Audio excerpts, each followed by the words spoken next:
Hey everybody, iRacing is back. I'm Greg West. I'm here with a setup stream, another setup stream. Today we've got Christian and Matt. They're going to be setting up the next gen car at the brand new release last week, Phoenix. Beautiful looking track. I even convinced Christian to turn on his grandstands for this thing. So, with that being said, I'll turn it over to Christian and Matt. Yo. Yo, thanks, Greg. So Greg has convinced me to turn my grandstands on, and this has kind of been Matt's sort of baby, so to speak, as a car. So I'm going to let him talk a little bit about that whilst I turn a couple of laps. Yeah, so like Christian said, this is my baby. I worked about 8 months on it before we released it. Still working on it now. We thought this would be a great idea that as the 2021 season ends and the Gen 6 goes out to pasture, we go to the new car and take it for a spin around this brand new Phoenix Raceway we got here. And kind of go over what's different about this car to the old one. Quite a few things. Most of them are pretty big, as many of you know. Like what, Matt? It's got independent suspension. Oh, now for the layperson at home, what does that mean? So the older NASCAR styles used what's called a live axle truck arm suspension, which is technically something basically from the 40s. And that has been in use since the start of NASCAR in the late 40s till now. And it's pretty old, it's pretty simple, but with this new car we're moving to independent, which means instead of both rear wheels being kind of connected and sharing the work, they do their own thing. That kind of throws a wrench in setups and how things work, our adjustments to them, and everybody's kind of having to learn from square one again.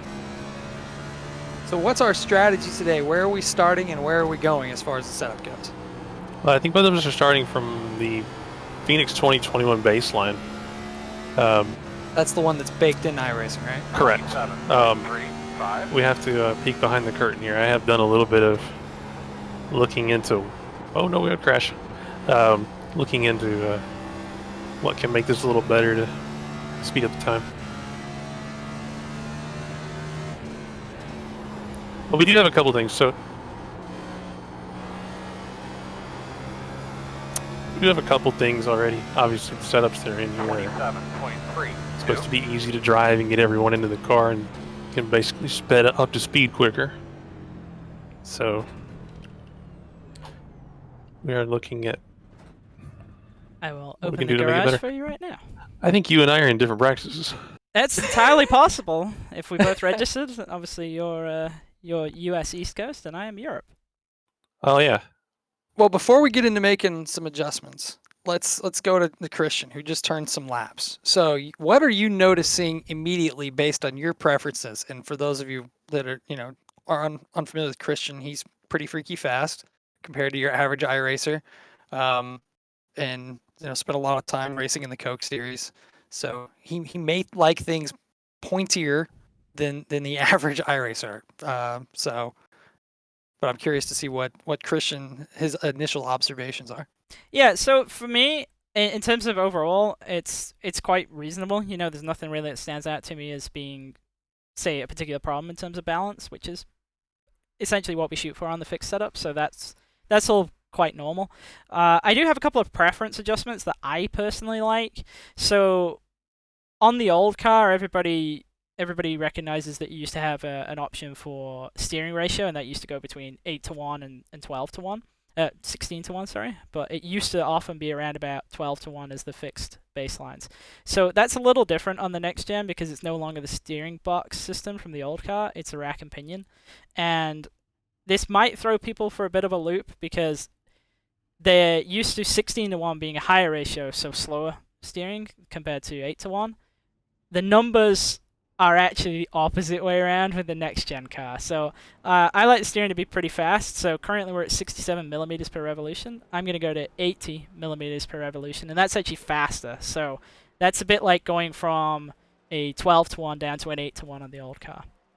We also have these options for front and rear master cylinders, which is pretty much sensitivity with the brakes. Now, I like to be able to kind of really get hard onto the pedal. I was noticing in some practice sessions that I was able to lock up fairly easily with these 23.7s. So I'm going to go all the way out to 25.4. Now the higher number here, the less sensitive it is, so the harder you can press the pedal without locking up. I'm going to go to 25.4 on both, and I'm also going to move my brake bias back to 53%, because that's what I like best, and that's going to make it a little bit more pointy. I'm going to get a little bit more rotation when I get on the brakes, and a little bit less front locking.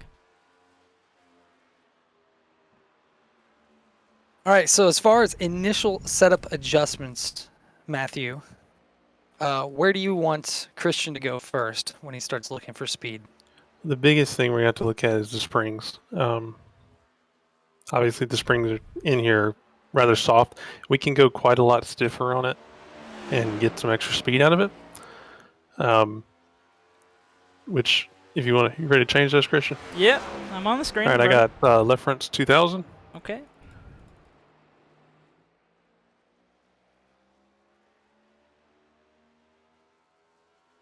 Right front is 3800.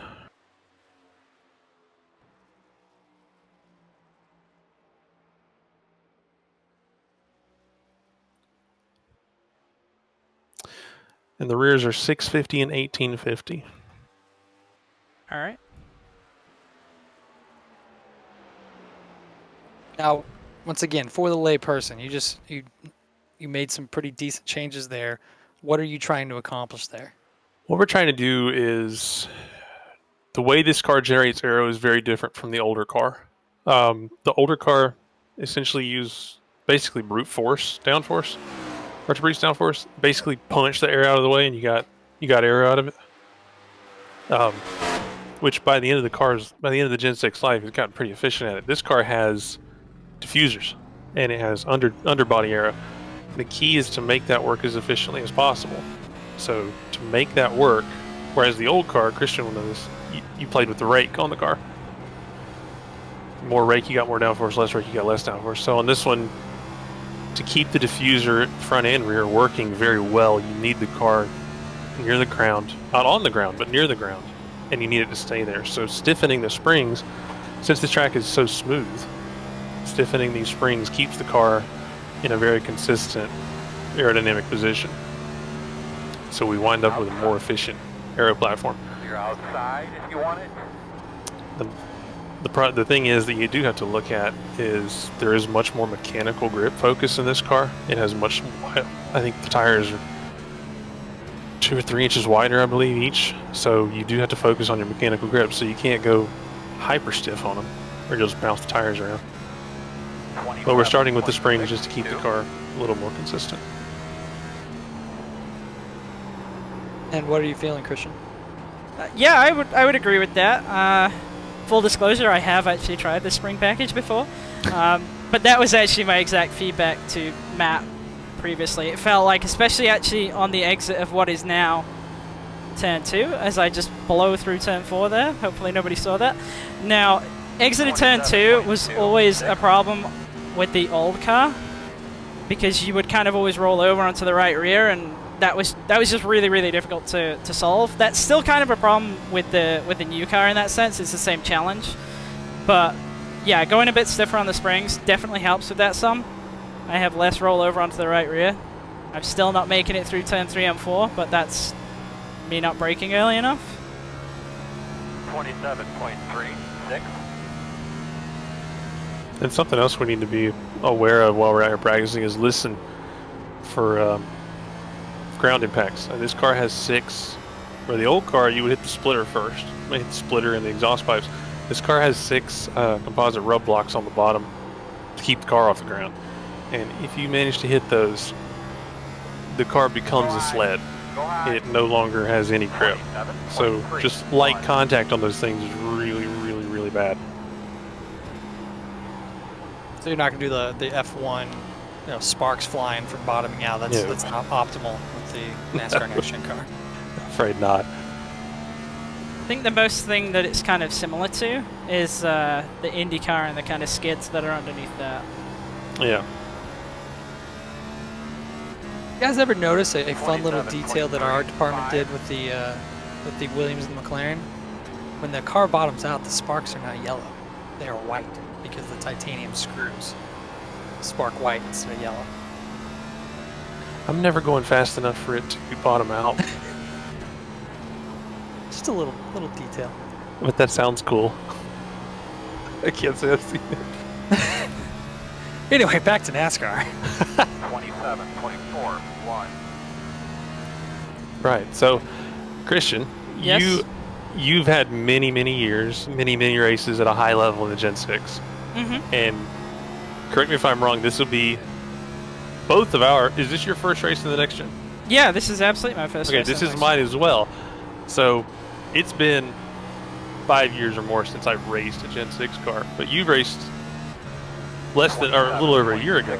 Well, in the Coke Series. it's actually it's almost a year to the day of the last Yeah. Coke Series race I did. So, what's your first thought about how different this car is to drive? Because So to me, it was a pretty radical change when we first started working on it. yeah, I mean the biggest thing for me that's different is kind of the whole way of how the rear end of the car reacts. With the Gen 6, you're pretty used to the rear end sliding and yawing out quite a lot, especially at corner entry. In fact, back on the old low downforce high power car, that was pretty much how I used to drive mile and a halves. I would just throw it into the corner and hang it out, and it worked really quite well, or at least I thought it worked well. But you really cannot do that with the Next Gen, and that's the bit that I find the most tricky to deal with, because it's much more like driving a GT car, is my feeling. That's an interesting point, because when this car was being developed, there were a lot of articles published about it in engineering magazines. They actively made sure this car did not react well to yaw. Why don't you expand on that a little bit, Matt? So the way the Gen 6 produced all of its speed was the rear end offset. It had the splitter, the spoiler was offset to the right, and the farther you got the thing out of line from direction of travel or yaw, the more side force it produced at the spoiler.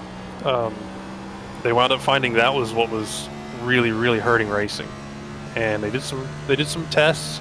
There was even a Gen 6 car with a non-offset rear end at Kansas one year, and they discovered that the cars could race a little better around each other. So when they made this car, they made sure to get rid of that side force as much as they could, so that it wasn't something the team sought after. And like Christian's saying, the way you drove the old cars was you did drive them essentially beyond the edge. You got them out on the right rear and slid it around because the air would hold you in place. This car doesn't do that. Yeah, I would totally agree with that. That's the biggest difference, really, is that you don't have that support when it's hung out. It will snap away from you much more aggressively. But then under that point, it feels very stuck down. So it's almost like the snap when it gets away. You don't drive the car intentionally over the limit anymore. You kind of have to drive up to it and be very conscious of where that limit is. Yeah, you can tell the aero is muted on this car a little bit from the older cars, but the mechanical grip is a lot higher. And I've found, I don't know if you feel the same way, I have to make sure I've got it straighter at like every point in the corner, like not sliding anything. Yeah, absolutely would agree with that. That's exactly. Actually, I actually have a similar feeling in this thing to when I raced super late models and modifies. Like once you start to get sliding, you get that weird panic. Like I need to correct this immediately. You can't ride it through the corner like you can with the bigger cars. Yeah, that's a really interesting point. I remember the first time I drove this during the dev cycle of the car. That was exactly what happened. I drove it like it was the Gen 6, and the first time it started to slide, I thought it was fine, and I very quickly found out that it was not fine. Did you meet Mr. Wall? Well, yes. To put it On a mildly. scale of 1 to yeeting the wall. It was quite a big yeet. It was definitely unexpected how different it was, because I think visually, okay, you can tell that they're different cars from the outside, but you know, they still look relatively like stock cars if you kind of omit the diffuser and underbody and everything from it. But to drive it is quite different. I would say it's probably more different on bigger tracks than it is short tracks, but you can still feel that there's a difference basically everywhere. Yeah, I think the thing that caught me when we first started driving it, this was a while back in development, but I would get into situations where in the Gen 6 I'm like, this is fine. And then you're in the wall and you're thinking, what have I done? What happened? Yeah. That doesn't make any sense. Exactly. All right. I think we're ready for a second round of adjustments, Matt. Yeah, I was out here playing in traffic, sorry. You're good. You're good. I was doing the same thing. I found some friends. You're hanging out with friends? I've never raced this around other people, so I was experiencing it. It was pretty fun. So next up is just really maintenance stuff. There's not a whole lot you can do to this car, really. Most of your speed comes from the details: alignments, shocks, your heights, making sure they're all right, pressures, and that's where we're really going to go next. I don't know if you got this. We decided on the rear camber being at 3.5. I think on both wheels. For both wheels? Okay. Yeah. I will jump up to that. Let me mute my voice chat. Nim is talking. Is he talking to you? Does that have to do with No racing around you? Does it have to do with your conduct in that session, Matt? No, Okay, and I hope he okay. wasn't the one I was racing against, because I may have chopped that person off a little bit. So if I can grab you, I got cleared and I purchase. went for it. So I'm shaking my magic 8-ball here. It says signs point to yes. I don't know. But yeah, if I can grab, All right, actually shock collar offsets from you, oh, hang on. just to make sure. My left front is 4.391 and Okay. 3.641 on the right front. Whoa, hold on, I'm not that fast. 3 point what on the right front, sorry? 4.391. On the left front. Correct. Okay, on the right front it's 3.641. okay. And what have you got for bar preloads, by the way? Because I'm gonna start failing on bar preloads. 32.6 front, 23.3 rear.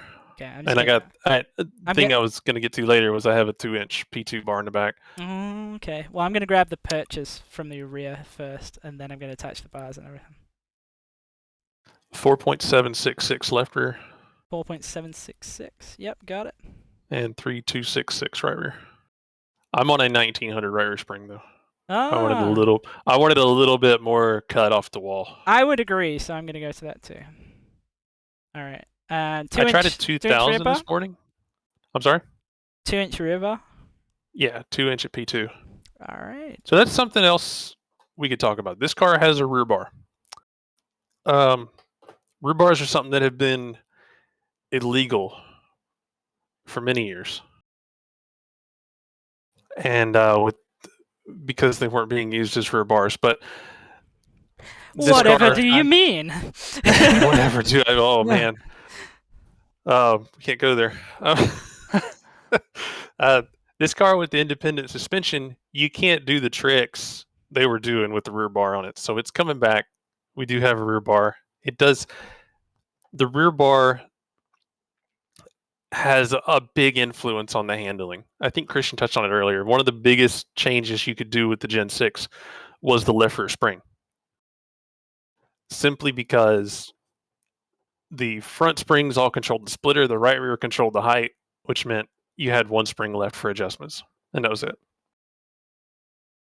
It was your left rear spring or your crossweight. So the reason that worked was because of the live rear axle. What you made, you changes on the left rear spring were primarily affected that way because the right rear spring was holding the car up. Go, go, go, go, go, go, go, go. And this car, the independent suspension doesn't work that way. So you kind of got to go elsewhere, and that's where the rear bar comes in. So the old changes. Oh, someone just got sent. Sorry. The rear bar has a huge effect on handling. There's only 2 options for the bar diameter, but each one has 5 stiffnesses, so you essentially have 10 front and rear sway bar options, and that's where your handling is going to come from. I think the last time, maybe I'm wrong, y'all can remind me, I don't think the Gen 6 ever had a rear bar. Don't believe it did. I think that went away between the Gen 5 and Gen 6 transition. I know we used to use it a lot on the COT, but that was years ago, back in the Jurassic period. But yeah, it's all the rear sway bar almost acts like a right rear spring. So the more as you turn in the corner, you gain rate on the right rear, and it's like having a big right rear spring. So, I mean, now the setup trends here and in the real world are still following what we know from Gen 6, but I wouldn't be shocked to see that change and the rear bar become a more influential part of the setup going forward. I mean, I feel like it has to be honest, because we talked about this a little bit before about how the left rear spring realistically was your handling adjustment and how static crossweight was. I mean, static crossweight mattered, but we were always really focused on spring split and dynamic cross because it was really driven by what you had going on in the rear. And yeah. Now you've got less cross torque with the exception of the rear bar.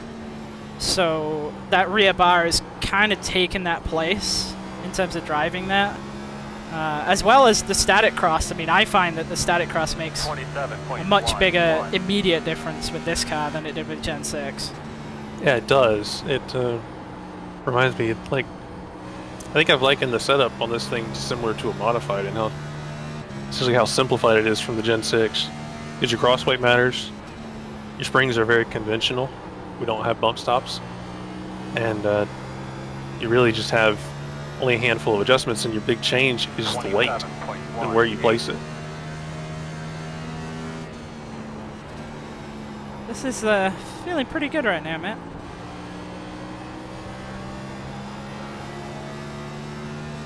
Yeah, I didn't know we were racing at night. Lesson learned. Check the schedule. I think I did all my practice in the middle of the day. Ah.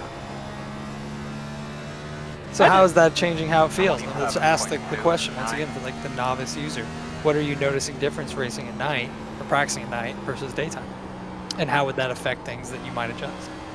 I'm noticing an increase in front grip from what I tested, and that's actually, in my experience, that's backwards from the older cars. I know Christian has more experience with the Cup cars. I ran the Xfinity car a lot, and I know when it got cooler and at nighttime, we picked up rear grip in the Xfinity car. I would say that's consistent for Gen 6. Yeah, okay, so this to me is a little opposite. It's a little freer on entry. Exit feels pretty much the same.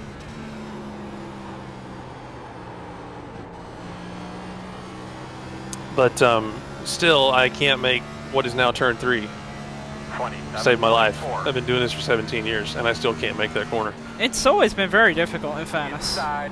Clear, clear, clear. And Phoenix... I think I had it down. I think I figured it out a week before the replay of the track. Yeah, that sounds about right.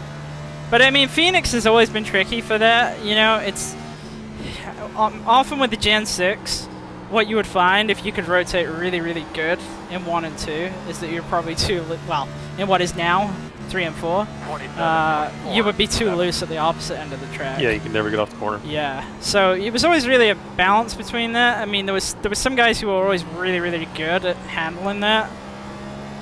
You know, they'd just be able to deal with it.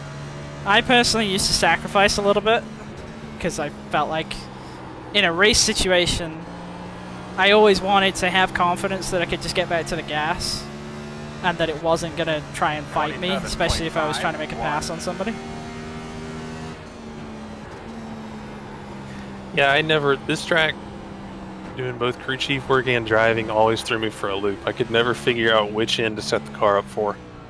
I remember in 2016 when I ran the full Xfinity season, I set up for the narrow end, now 3 and 4, the first race. And I got smoked at the other end. And then when we came back in the fall, I set up for the other end of the track, and I got smoked at the 3 and 4 end. So I never could really figure this place out. It's tricky. It's definitely this is difficult probably the most difficult track in my opinion. Because Because flat shorts, it's yeah. yeah. I mean, I thought it was New Hampshire until someone pointed out that I was just driving it like a maniac. And then it became really easy. Now this place is really difficult for me because at one end you got to have momentum, and the other end you got to turn, and usually you can't have both in the car at the same time. Question in chat from a Tanner McCullough. Can you share the setup and practice session asking for a friend? Yeah. We will. We will. And I speaking of that, saw his name pop up in voice chat. And I thought, why is he talking? yeah, because he wants a set, man. You know how it It is. sounds like he wants the set. Speaking of Yeah, which, when you have a moment, Matt, I would like the third and probably final round of adjustments that we're going to have time for here, which I believe is air pressure. This thing's about to go off. Attention, Tanner. I have sent the setup. Everybody's got it, actually. The last thing I got here is left side pressure to 14, All right, you didn't change the rights. and my right sides are at min. Ah, okay. Well, that's quite a big difference. Yeah. You still have the same perches and everything? Yeah. Okay. Well, I'm gonna detach my bars and reset those. Okay, still passing everything. There's actually no reason for me to do that, but you know, sometimes it's good practice just to make sure. Detach your bars. Yeah, I wasn't making a spring change, but it's just a force of habit. To any time I make changes to detach the bars to then reset the preload. And I haven't fully explored preload with Next Gen, but where I was at the end of Gen 6 was actually running basically no front bar preload. And I was actually trying to run quite small bars in that car and relying a lot on mainspring stiffness. Yeah, we worked. I know we started working the bar down, way down, in the Gen 6 car. And I believe that is it. So Also, if you detach the bar during setup, don't forget to reattach them when you leave. Sharkbait 20. Yes, there is going to be a race stream. I told Christian that he has to go win the race with the setup. That's the rules. Yeah. He has to go do it. I would like No to point pressure. out that I am washed up, and it's been a year since my last competitive oval race. I'm getting as many excuses as I can right now. Once again, significantly easier to talk trash when you're not actually participating in the race. Oh, there we go. I want to mention that I have the correct pit board this time. So unlike the truck race where I was looking for the wrong pit board, now transferring through that's to going to the be my race excuse. session. I don't know what excuse I'm going to use now, though. So one thing that we haven't focused on really is qualifying here, and the race is quite long. It's 120 laps, which, you know, for a track like this is actually quite a reasonable length. It's probably about an hour for a general sort of race length. So I'm not too worried about qualifying, but in terms of qualifying, I would say the biggest difference that we have versus Gen 6 is you can't tape the car up anymore. So That's right. You lose that easy way of gaining speed. That tape was removed because of the new ductwork in the engine bay. Tape actually reduces downforce.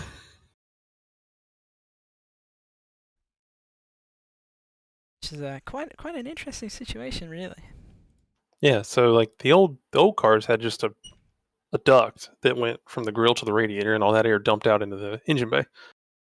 Comment in chat from iRacing Kev. That's Kevin Bobbitt, for those of you keeping score at home. Hey! Christian is a true racer, pulls out the excuses before the race even starts. Can we see, is Kevin Bobbitt registered for the race? Kevin Bobbitt is not registered for the race. Not. Oh, See, my excuse for not racing is I'm emceeing a stream. You know, that requires me looking at multiple screens the entire time. However, iRacing Kevin is just being a troll in chat. oh! In Kevin's defense, you know that if there was a Porsche if there was a Porsche oval car, he would be here. Oh, he would be in it. Oh, for sure. He says, ouch. Porsche won't race oval. I don't think you can put the engine in the back of a stock car, can you? For those of you that don't know, Haha. Kevin Bobbitt is quite the Porsche aficionado and does have strong feelings for the 992. You can find him most evenings racing the Fix Series. He seems to be really enjoying that. He's also just making it rain. I Let You Win awards. So much so that I have a photo of his stream deck where he has it macroed, where he can just congratulate everybody on the I Let You Win. This is a true story, and I love everything about it. Tanner McCullough, maybe share the setup in this session too for reasons. Dude, Somebody save their setup. Okay, I will complete this lap and then I will share it. I'm also going to make one final change, which I'll talk about as we go through to qualifying. I'm just going to loosen it up a little bit, you know. It's not that it's tight right now, but I'm worried that I might tighten up as the race kind of progresses through into darkness. Kind of working your way back up there. Last note on Kevin, I'm talking a lot of trash right now. If anybody listens to the iRacing Downshift when we were doing the Nordschleife challenge, is what the throw and go challenge, where we threw the dartboard or the dart at the dartboard to pick the car. I believe he won. He beat me like 8-1 on that. So nice. So for everybody in the session, I have now just shared it, but I will do a little quick last adjustment. Okay, so my cross weight is 58.0%. I am now going to intentionally detach the ARBs. And I'm just going to drop that down a little bit just to free me up. And the way I'm going to do that is with the shock collar offsets. Now, this is exactly the same as what spring perch offset was. It's just a different name, just because of how it functions. This car has coilovers. Yes. I was trying to avoid the talk of coilovers, but yes, that is exactly why. You not like coilovers? I love coilovers, man. They're like my favorite thing. But I love coilovers. Anyway, so my cross weight is 58.1. I am going to adjust cross the exact same way that I always did with the Gen 6. One little convenience, though, is I don't have to worry about shock springs in the front anymore. So it means I don't have to worry about packers and packer gaps and all that kind of stuff. So I am just going to do one right click on the left rear, one right click on the right front, one left click on the left front, and one left click on the right rear. I will click apply, and you'll see that's dropped 0.5% across. Call it the X method. Yes, and that basically keeps the ride heights on all four corners approximately what they were before, but it drops the cross weight because it jacks weight around the car. We've kind of covered that one before. I'm actually going to go a bit more aggressive than that. I'm going to go one more on all of those. I'm going to go for 57 on my cross. Might be too much, but we'll just have to see. 56.9. And this is why it's important to detach the bars when you do this, because you'll see when I reattach these, I'll reattach only the front, and there you go. You see it jumps up to 27.3. And I always click the wrong way first. And now it's back down. I set them as close to 0 as I can. The rear bar, actually, not so bad. So -3 and 4.4. Yep, I'm cool with that. So now I have 56.7. I'm actually going to go one. I just like to have them all the same side. So I'm going to go -12 on the front. Get my 57 cross. And now I'll save that as V5. And go and try and make an attempt at qualifying. You can do it. I believe in you. Oh, I was always bad at qualifying. Kyle Sousa's PMs are great there. Oh, he'll get a setup in a second. But I want to actually get my qualifying in first. Qualifying before the time runs out. Yeah, exactly. How are you enjoying New Phoenix? Putting you on the spot. Me? Yeah, you. I like New Phoenix. I liked old Phoenix too. In fact, I like actually pretty much all versions of Phoenix. Even with the grandstands turned on? Yes, even with the grandstands turned on. It does look much better with the grandstands turned on, but you know... It looks nice. I like the cactus light at start finish. Is cool. The cactus light is probably the best thing about this, if I'm honest. How much is this hurting your qual time right now? Us talking while you're Is this intentional, Greg? Are you trying to put me in the middle? Yeah. No, I'm trying to be a good host. How's it work? 26.93. I'm third right now. This is what Christian sounds like when he's trying really hard. The last time I saw my colleagues sit-ups. Are they out qualifying you right now? All three of you, right next to each other, and Nim. Okay, looks like I'm gonna be third, I guess. Oh, and I forgot that it's not 6 gears.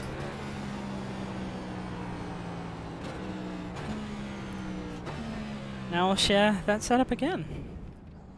I'm okay with how much I've loosened it up there. I think that's going to be fine. I think we'll put these in the forum, by the way. we're done. Yes, yes. Yeah, that's not too bad. Especially since we didn't do anything specific really for qualifying. Nope. There's not much you can do. Man, it's a pretty solid effort. The usual things is except for tape is probably quite similar to Gen 6 in terms of being a bit more aggressive with cambers and Pumps tires up. yeah. Yeah.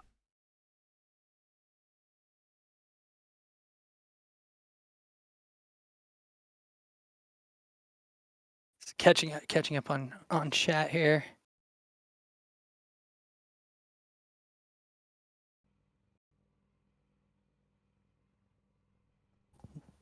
Nothing really worth mentioning.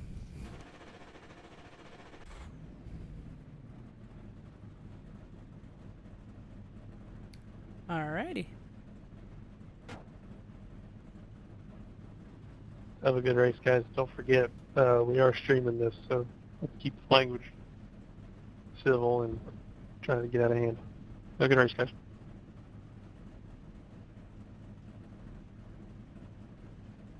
And now we wait. Yep. See, Matt's talking to somebody in voice chat. He I was. was wishing everyone luck.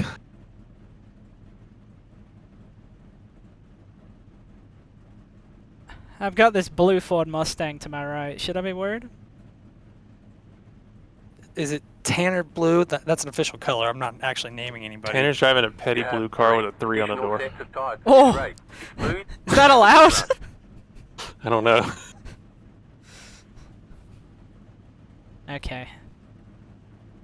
Fun fact, I don't have my anti-stalk. Oh, yeah, I do. Alright, so 120 laps, and how many sets of tires do we get? We get 3 additional. 4. pit road is closed. 4 including the one we're on right now. Alright. There's a lot. There's a lot going on for me right here. I've never driven this car. I've never raced Phoenix at night. Yeah, and I mean, I'm just gonna basically Remember, take it easy at the one beginning. lap at a time, one car at a time. Remember, the start is not where you think it is, Matt. Pace cars off. Do what you I'm in the back of the midfield right here. I don't really Hey, man, just saying. have a choice. You're not even in the back of the midfield. You're actually kind of toward the front of the midfield. How many cars we got? 20, I think. Oh, wow. Okay, cool.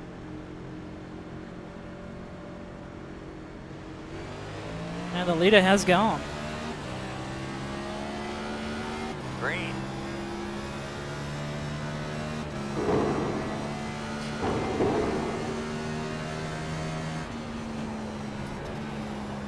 We didn't mention cutting the dog leg too much. I used to cut it a lot on the old version of this track, like really, really aggressively. I actually don't find it's worth that much now on the new I version. refuse to do it. I know that you refuse to do it out of principle, just because you don't Well, like no, people coming back up the track. But I've damaged a car doing it. 9.4. That was a good lap, man. That was a good line you had there. That's it, man. Put it up on it, bud. Actually, in one of our Xfinity races, I smashed a splitter on it. I think it was lap 4, and that was a very long race after that.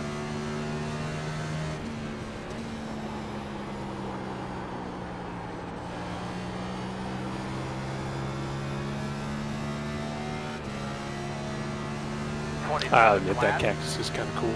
the cactus is wicked. Running pretty different line to the guy ahead of me. I'm kind of running the line I've always ran around here.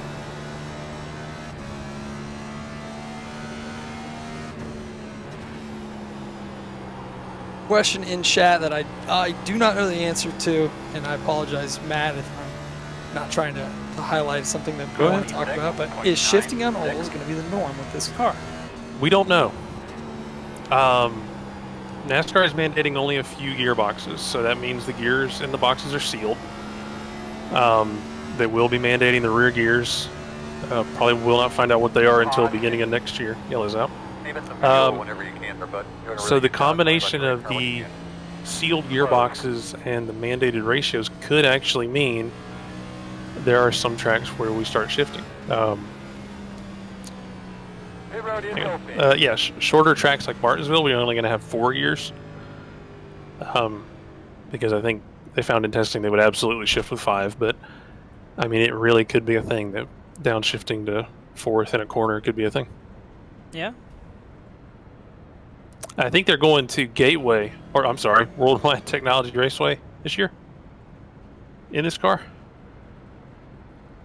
I think Somebody so. help me out here. I think so. I'm not. I think you're right. I can do a quick Google search if you'd like. It's okay. I'm pretty sure they are, and I know that shifting happened almost religiously in the trucks and the Xfinity cars when they ran there. So I would imagine this car will be shifting at that track, possibly other tracks. I wouldn't be shocked if it came back at Pocono. I think that'd be pretty neat. I mean, I'm shifting here. I know we've got the rear end gear is open currently, but I'm shifting at this track just really because I mean, guys who race the Gen 6 will know that the gears at Phoenix have always felt very long. The reason for that is that the run between the exit of 4 and turn 1 is actually quite long, so you needed a long gear to cope with that. And now having 5 and the spacing between 4th and 5th being, relatively speaking, quite tight, I'm able to use 4th to get a little bit better of a launch off the corner, especially through 3 and 4. On the other hand, I'm leaving it in 5th because I'm still a little free on entry firing off, so I don't want to start downshifting on a car that I'm not stable in yet. Question in chat. I got a question. Why do we got to use the clutch to shift if it's sequential? Does the ECU not have a gear cut? Okay, go for it. You don't. But you do have to unload the box, and you do have to lift off the throttle. Yeah, you have to lift off the throttle. On this restart here, I'll go through the box, and you can see my inputs. You'll see I just lift. I don't actually use the clutch. Yeah, the ECU doesn't actually have a throttle cut. That's highly illegal. Thank you, Tim. Because it's an electronic driver aid. But you do not have to use a clutch to shift it. In fact, I think the only oval car that you have to use a clutch on are the street stock and the 87 car. I believe that is true. Alright, my man, pace car's off. Be ready.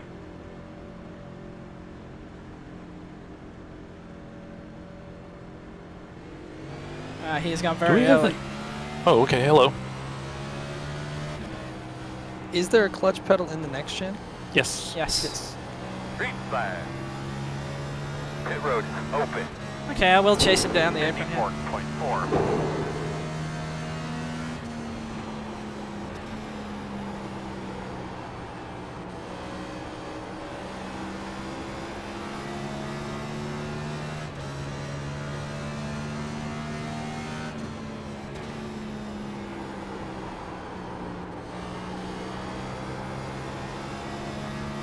To go back onto the will we be shifting thing, I know NASCAR's target is about 9,000 RPMs at the end of the straightaway, and I think I'm doing 95 into turn 1 right now. I'm pretty wound out. So, I noticed that. and for simplicity's sake, when I built the setups for this car, I pretty much took the gears out of what they tested with. So this gear would have been, I guess, what they used at the Phoenix test. And that's way too short. So I would imagine gearing it down to 9,000, it would absolutely be shifting in 3 and 4. See, last time by, Christian was 9,600 going into 1. Yeah, I'm not quite there. I got a knot in front of me. We're just kind of sorting it out.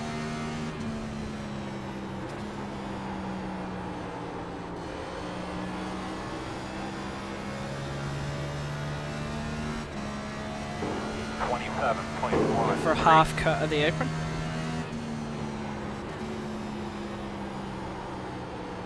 This guy ahead of me is running pretty different line. It does look like it's giving him quite a nice run off of 2. I'm going to stick with what I'm doing though.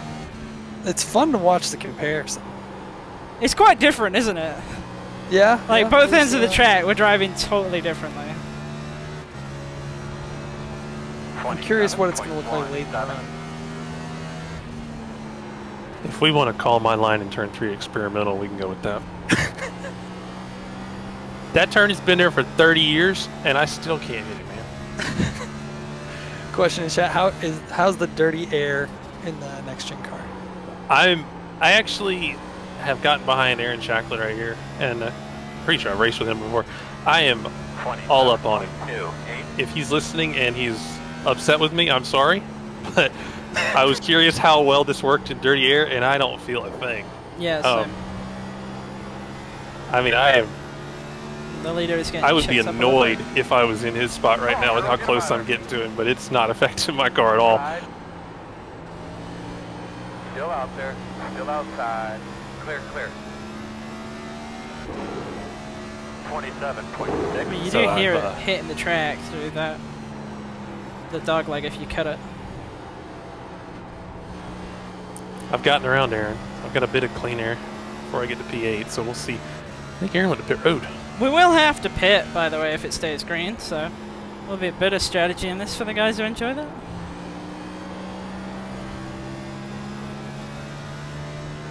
Oh, okay. 27.4.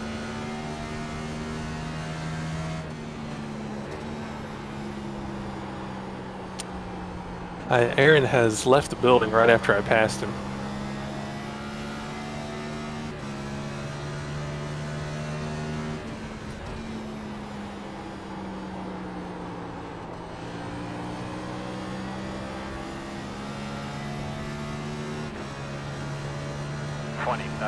.49.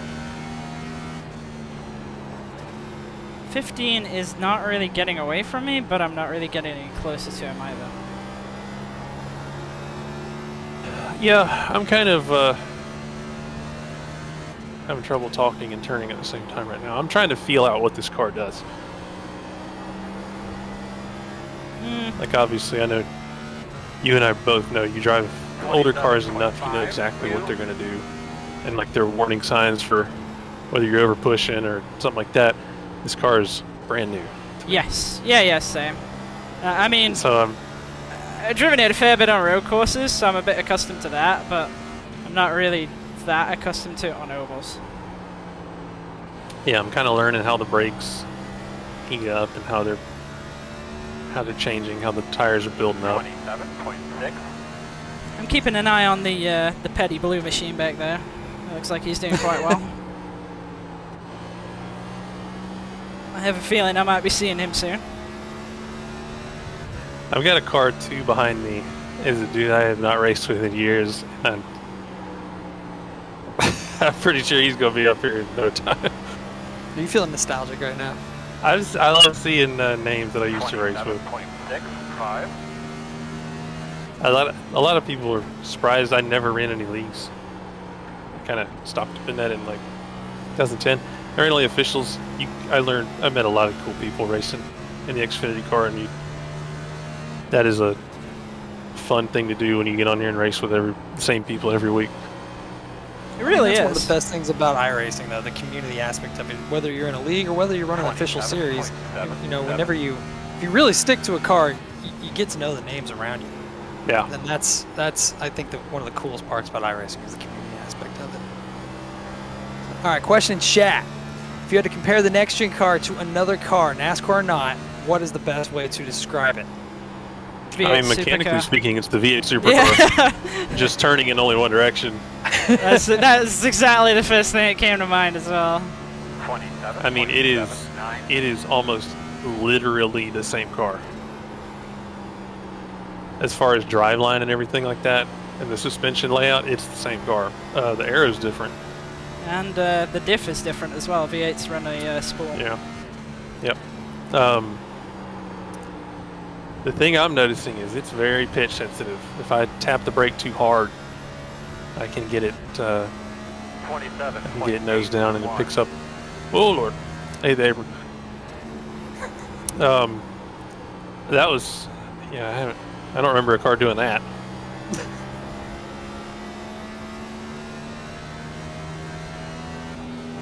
Oh, I forgot to shift up because I was making a pit stop adjustment. Oh yeah, what are you doing? 2 right clicks looser left rear, 2 left clicks looser right rear. I might have said the same thing, but basically, loosening up the same way I would with cross in the garage. The only difference here is I don't have control of the front purchase as well. The guy who's just passed Tanner's probably going to be here pretty shortly too. And I'm just noticing that I'm tightening up as the run's going on. Out of the way, Earl. Stand right next to Now, him, something Buzz. I was thinking in the back of my head while we were Clear. practicing was 28, the flat. spring shock collar offsets, which are basically the old shock collar offsets, have a finer pitch than the older cars. So I had I knew by the time the Gen 6 was going out, I knew how much an adjustment was going to be. I have no idea how much this is going to change the car. Yeah, well, I'm kind of going off of what I saw in the garage when I made my 28.0. round of cross adjustments before the race. And I'm going, okay, well, 1 click all around was 0.5%. And I only have... It's a bit anecdotal, it doesn't quite work this way, but I'm going, okay, well, I can only use the rears, so if I go 2 clicks, that might also give me 0.5%. You know, I only ever did the rears because I was so particular about bump Front stop heights, preload yeah. that I never ever changed the front perches on the Xfinity car or the Gen 6. I wouldn't really say I'm getting dropped here, but I'm definitely not gonna close him down. So this isn't you saving tires. No, At the he's moment. just faster than me. Isn't I guaranteed to win? I didn't make no such guarantees. 28.08. Got some guys talking about their old Phoenix setups. We made sure this was as close to the old one as we could get. And I don't notice much of a difference. I still can't make turn 3. We've The only established so far that Matt does not like turn 3. I would like turn 3 removed from the planet. difference I noticed really is the walls are closer with the safety barrier. Say one time when you get to him, I'm working on Especially on the front stretch. 28.14. Yeah.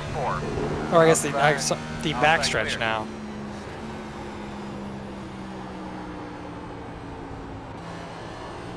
Everybody's so friendly. I've got it muted, just in case people want.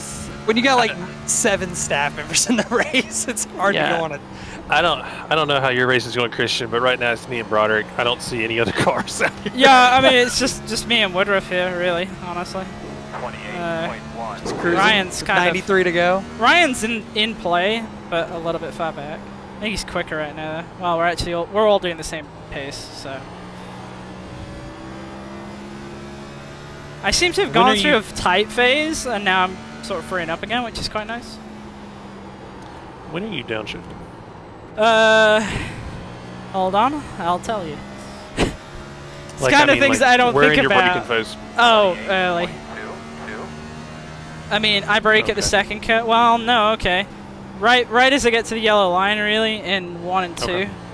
And then in 3 and 4, I'm pretty sure it's earlier, because I brake at the second You car. shifted at both ends? Yeah? You animal. Yeah. That's going on the Matt Holden spotter pack. Yeah, that's Actually, 2023 launch. maybe we should pull that in the chat right now. Matt Holden spotter pack, anybody? 28.26. This is how rumors get started. So I have dialed back on the brake even further, just to try and get a bit more rotation, which is kind of working, but it can be dangerous, so keep that in mind, that if you go too far, you'll just basically spin.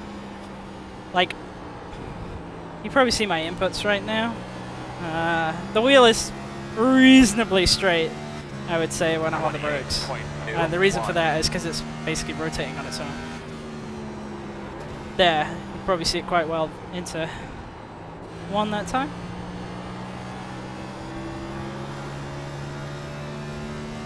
So are you going to revert your changes that your pit stop changes? No, I'm gonna keep them because I want the entry rotation. My attitude to most things in terms of ovals is I will deal with the exit if I can rotate through the center of the corner. Okay. So right now I want more center rotation. And the other thing is that by loosening up sometimes, and I mean I'm not talking excessively, but if you can arc out the corner more at exit as you're getting into the gas, you won't suffer from like the car snapping around and being pushed loose anyway. Which is kind of what I'm struggling with a bit right now. I'm just tight, really. 28.3. Like everything's good, I'm just tight. Question in chat asking, is this a test for the fixed setup or something, or what is this? This is an opportunity to have a little bit of Q&A with a couple of devs on the car. They took the built-in Phoenix setup, made a couple of tweaks to their personal liking, and are out racing it with with a few changes. You know, this is something they spent hours and hours and hours on. This is the first time Christian has actually ever raced this car. I think Matt Me too. right? Yeah. So, but they're just coming out with a couple little setup changes from what's baked into iRacing, and yeah, just an opportunity for Q&A and chat. Ryan is significantly quicker than me right now. So when he gets here, I'll probably just let him go. But it's interesting. It's sort of phasing around a bit because Blaine has now come back towards me. 28.42. Stay one time when you get to him. I'm working on him. Outside. I tried downshifting in the big end. If we had dropped the gear a little bit, we could run fourth all the way down the backstretch. Oh yeah. Yep. Somebody write that down in the notebook. I'll do that right after I let Ryan by. So the thing, I was busy. I was in a battle when Greg was talking about it, about rolling the changes back. Something that I always found was when you run into a wow, big sin freight behind me. When you have a handling issue in the middle of the run, you tend to start moving your car around to try to fix it. And sometimes if you do it right, you can alleviate the problem. Like if your car starts building tight, you can move the car around and start to build the right rear up, or get a little more load on the left front. Caution. That was timely. That was very So- timely, actually. Pressure, temperature right there. So what you can wind up doing is getting rid of your problem. But what you don't want to do is back out the change to correct the problem you ran into in the first place. Because when you restart, you don't want to run into that problem again. Yep. If that makes sense.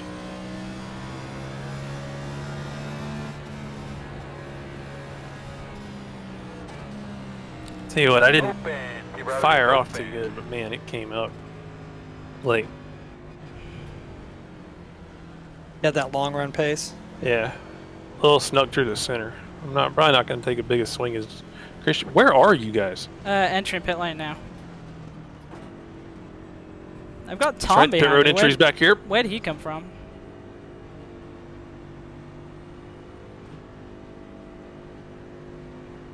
This is the first time I've pitted with a digital dash. Oh yeah? Yeah. Oh, this is new. I cannot find my pit box.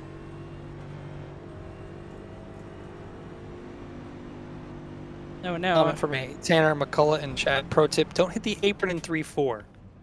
Oh, I've gone too far forward. That's me too. one disadvantage of my my brake offset there. With the master cylinders, that I have to press really hard on the pedal coming into the box.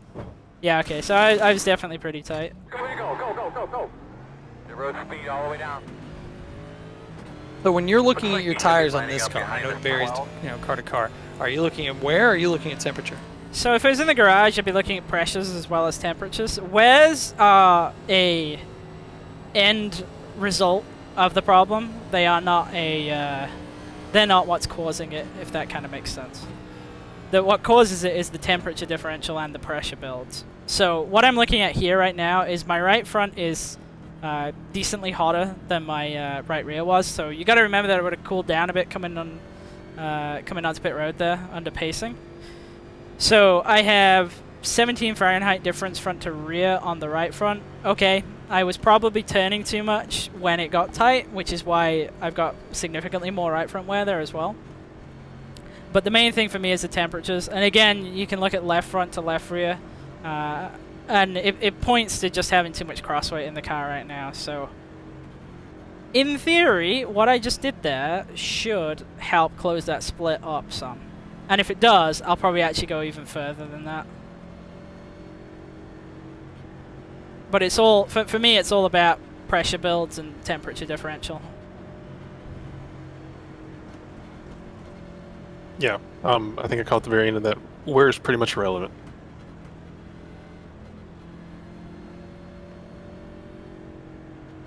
You can get a lot out of looking at the temperature patterns that Christian was talking about. I've found a Tom. I found a Nim. Where'd he come from? He's digging, man. Nib is just a wheelman. Like he's just good at everything on iRacing. Wait. Where's Tanner? Tanner is missing a front end. Oh. Was Tanner the caution? Be one to go. Get yourself something to drink. 1 minute 6.73. I'm not sure. So it looks like it'd be on the inside. Should help us a little bit. Question in chat: does scuffing tires under yellow really do anything such as swerving left and right? Yes. Yeah. Cleans dirt off. Kind of gets them going a little bit, works them in a little bit. Did a really good job, man. Give yourself another touch. Especially like me, I'm restarting on the outside. There's a lot of crap up here near the wall. Boss man, we got the pace car off. Be ready. Oh, hey, I can see you, Matt. How you doing? Hello. Look at Mr. Number 1 up here. He's probably going to restart in the turn, is my guess. Yep. Can I change lanes? Oh, too late. Great. Hello. We don't have the choose look. I nearly, 56. I nearly dropped the rear end there, trying to Good, just man, you full got throttle your around that pass. corner. Like it. Well, Lim did not go, so All right, you tell me about your car, bud. Yam. Closed. Lim better slow down. I'm ahead of you, bro. Retook second pretty I quickly. think he's gonna catch up, judging by the yellow All right, flag. that? looks like you're gonna be lining up behind the 15. So we got a fair number of opportunities to work on the car. I didn't realize we were actually only 43 laps in. Behind the 15. Which means we're, on average, probably going to get another caution. So I'm going to see how this goes with loosening it up. And if it was good, then I'll probably actually take it a bit further. But I'm not going to pit right now. I don't want to lose track position. Christian, I've got some devastating news. Oh no. Uh-oh.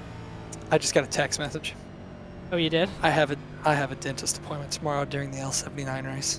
Oh no! I'm sure you're so Oh, no. disappointed, right? Devastating news. Yeah. Devastated. Where are they running? Where is the 79 tomorrow, actually? Interlagos. Ooh, definitely running that one. I've been absent the past 2 weeks.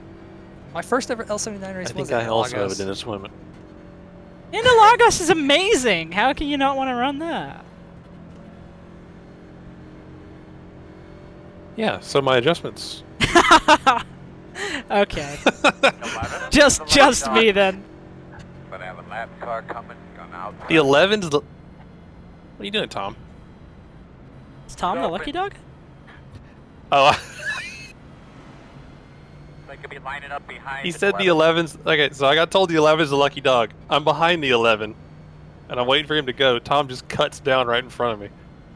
And the 11 goes by, which was the 23.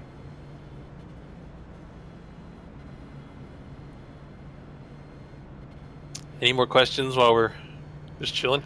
We just got one. How close are the sets to real life? Are some things a bit easier in game than real life? They're identical to real life, almost. The difference is the you don't have the 10 million adjustments the real car has. Pretty much. We don't let you change a bunch of the control arm stuff and things like that. Yeah. NASCAR was very involved with our development of this car, to making sure it was as authentic as possible. And that led us to wind up with extremely realistic setups right out of the gate. I mean, like with every car iteration, I would imagine the real world setups are going to change fairly quick.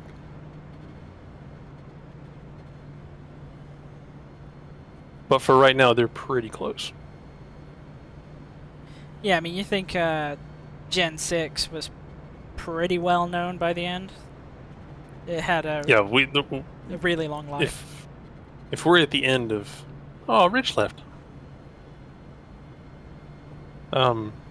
If you think about Gen 6, the end of life for Gen 6, it is...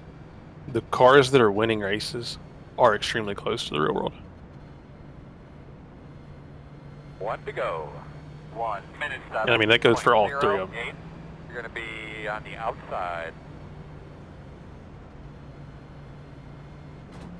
Rich in chat says too much damage, but No. it was fun. Thanks for popping in chat, Rich. It's good to see you, Rich.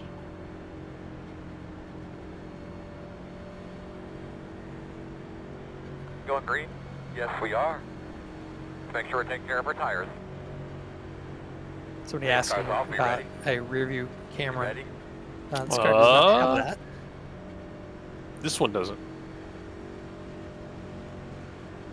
Is it going to end up with one, Matt? Possibly. It may.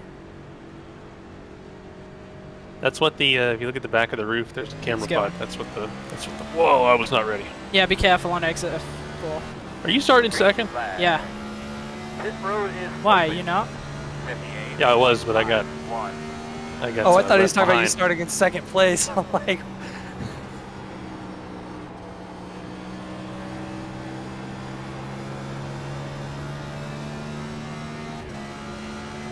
out of the box, how's it feeling, Christian? Pretty good right now. I'm trying to like consciously go a bit easier than I did. Because I don't think there was really any need to push 27, 21. at the beginning of the last run, and I kind of did a bit. And that's actually, as more of a general oval thing, you gotta not get drawn into what the guy ahead of you, behind you is doing. I mean, don't get me wrong, if you're driving the track completely differently, it can be interesting to take a look. But don't like, he's just gone off into the corner there.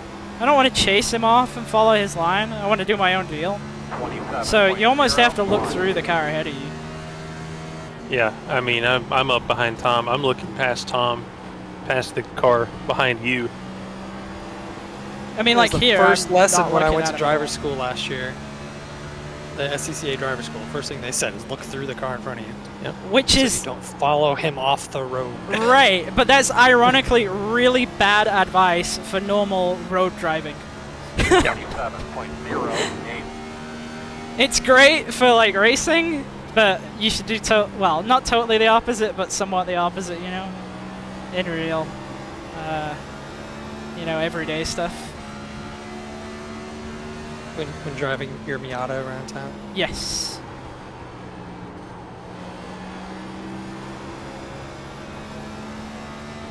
I saw something on Twitter this morning. It was just like a 27.12. 30-second video of like all the cars throughout history that had flip-up headlights and showing them flip up. It was kind of interesting.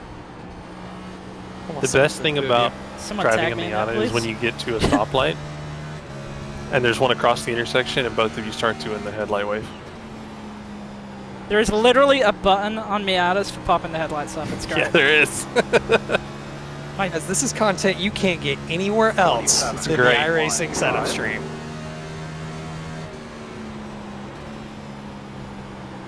Nobody's ever been happy. I mean, unhappy driving a Miata. I unfortunately Although I've have, been unhappy but recently. I've been unhappy recently because I think my clutch throwout bearing is going out on me. But You will have a Minor crossing needs. card. okay, my that car- was feeling pretty good right my there. car is making some strange noises. I'm tempted to Matt, come down and make some changes. Really? Yeah. They give up track position for adjustments. Well, I suppose Strategy it's time. lap 54. It's probably not early enough to want to do that, is it? I've only got 2 sets left, so I probably can't do that. Do it, Christian. You should pit for adjustments. No, I'm not gonna pit No. just to make adjustments. No. You have to be very, very like out to lunch to do that. By the way, I would never really suggest doing that. And right now I don't think I am. So you're gonna do it? No, I'm not gonna do it. If you pit, everybody behind you's gonna pit too. Yeah, but they'll take That's- tires and I won't, and then they'll be like, why am I so much slower than them? I'm just saying it would make for an interesting stream. That's all. Everybody in chat, emojis in chat if you want Christian to pit. Throw them up. Count me Better in. go quick. Better go quit. I want Christian to pit. I am not We gonna have a pit. lap car coming outside. Tom and Nim have the same paint scheme. iRacing Kev says pit, but he didn't Start follow behind directions. He three. didn't put an emoji. So, and now it's too late. I'm gonna Nope, switch things too up. late. Anyway. He's already past pit road entry. I actually wasn't, but I wasn't gonna pit anyway. Christian, I'm like trying to that, help you out and use the delay of the stream to your advantage. Okay. I missed that. Mistakes were made. Mistakes were You know, made. he can't turn around and go backwards. That's illegal. That will get him disqualified. Sounds like we're having a disagreement in the back of the field. Yep.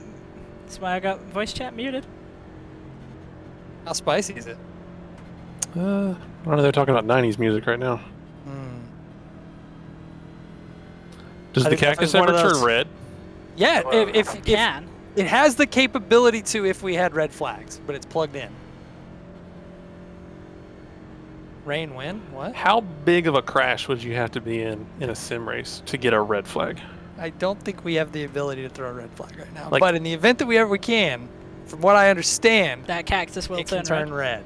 red. Car would Yes. have to wind up over here on this mountain to get a red flag. I mean, I've seen some pretty crazy stuff in iRacing crash videos. I hit the flag stand at Daytona once. I hit the bridge it's coming down the Road Atlanta, top of the hill, practicing for Petit. It's a good time. There was a crash on the front stretch, and I hit the brakes, and the 137 cars behind me didn't. And they ran to the back of me, and the back end of my car hit the bottom of the flag stand. Nick Ottinger laughed for 3 weeks. Question in chat. I know this is about Phoenix, man. but if these cars, Minute six, I'm point trying to six, understand what's said here. six. Basically, he's asking, is there a Should be different on the tire outside model for according to Bristol this. Dirt? Well, yeah, it's a dirt tire. Yeah. I feel like I misunderstood that question. I'm trying to decipher the intent.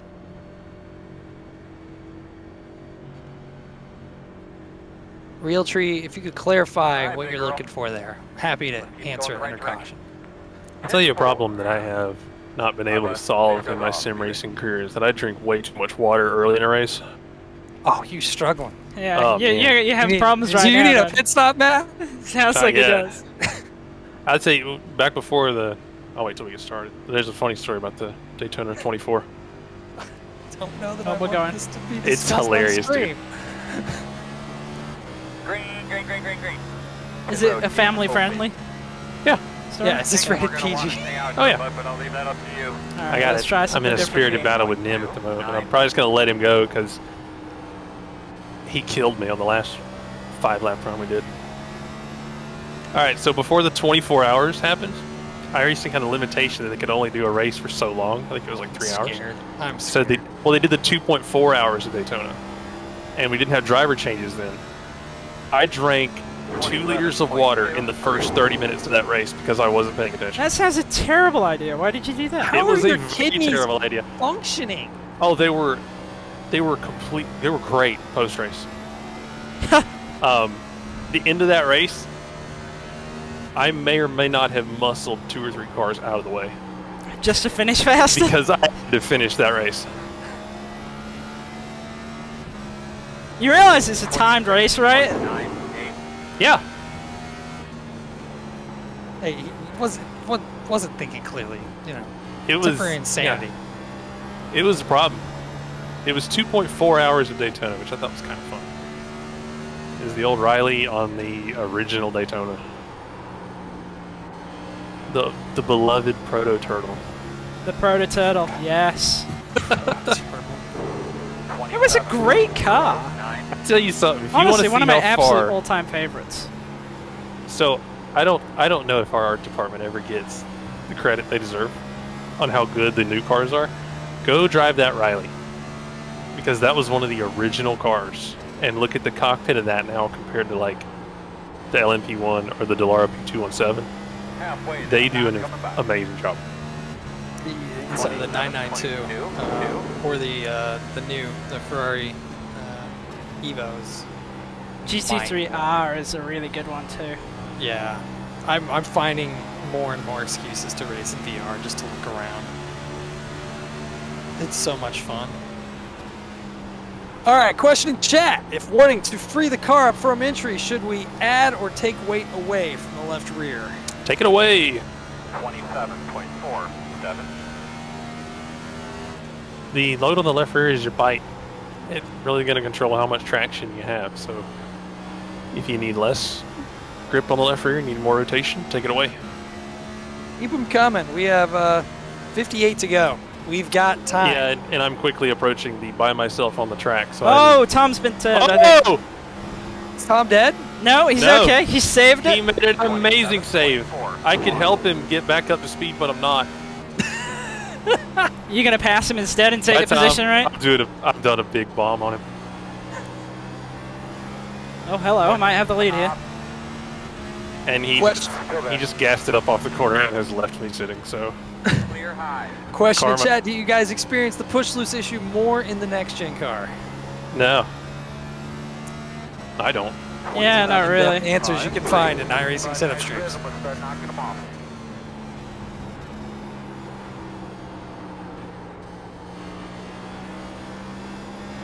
Christian to the front. Are you serious? Yeah, got it figured out now. What a good setup. Matt, you want another question in chat? We've got Yeah, go for it. All right. When looking at a shock histogram, do you sample just the corner or the full lap? That's a great question because I've had a lot of people ask me this. You sample the problem, you sample your problem area.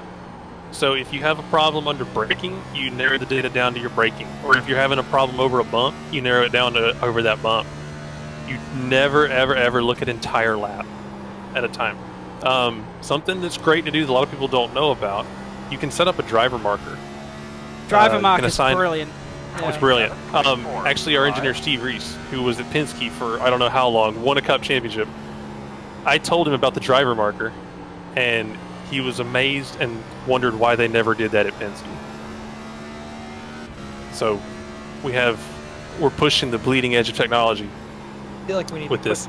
put a link in chat to Steve's YouTube channel. Oh yeah. Oh yes. If you're into like God, I Guitar. think he calls it Doom metal. Man, It's Doom, Steve is- Doom. But he also does like looking it regular up. guitar tutorials as well. Yeah, I'm pulling. and he has the greatest beard I've ever seen. He does.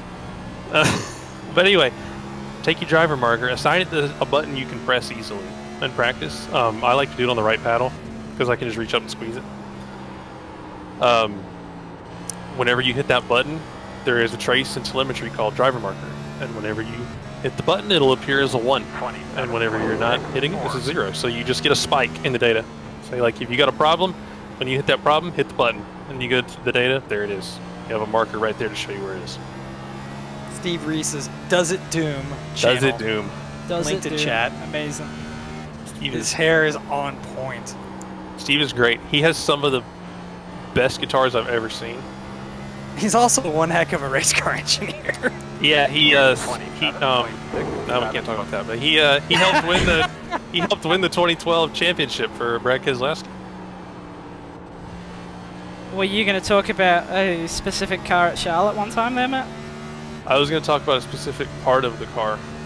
We're not going to talk about that anymore. Oh, that car! Yeah, that's funny. You can't talk about that either. Guys, I was. okay, listen, we got to stop clickbaiting chat. Anyway, question in chat. 27.6. We can't talk about that either. Tom needs to slow down. Oh, we can't talk about the question? So that car you're talking about, Christian, I was at that race Uh-huh. 10 years ago. No, more than 10 years ago. That's 14 years ago. And I had my mom. It was the first race I'd ever taken my mom to, and she looked at me. She goes, "That car doesn't look right." And turns out, 13 years later, I find out it wasn't right. It wasn't right. It was It wasn't right excessively at good. Is what it was. That thing was flying, dude. I think that was when I was like, "Oh yeah, this is for me."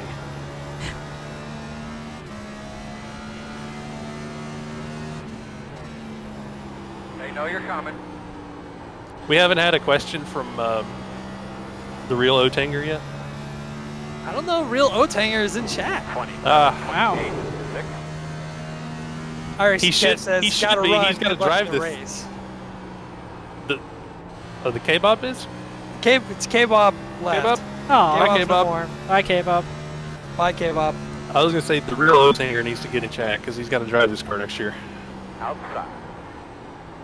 You're clear him.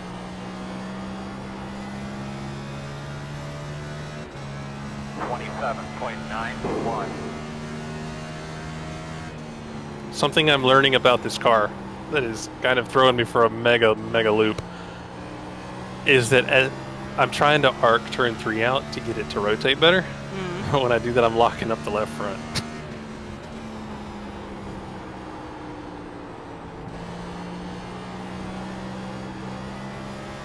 Yeah, I'm probably still gonna loosen up more, I think. 27.99.